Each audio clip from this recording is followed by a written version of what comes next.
রাব্বুল আলামিন আমাকে প্রার্থী হিসাবে কবুল করেছেন। আমি কৃতজ্ঞতা প্রকাশ করি আমার নেতা দেশ নায়ক তারেক রহমানের প্রতি।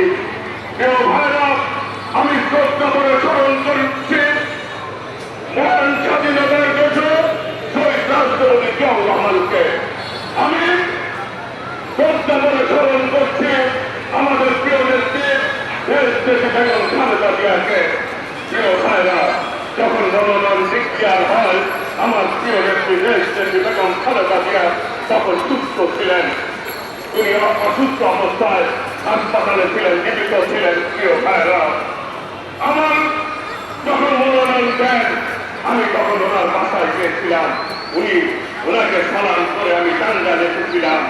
উনি আমাকে বলেছিলেন, যাও তোমাকে কিন্তু জিততে হবে। প্রিয় ভাইরা,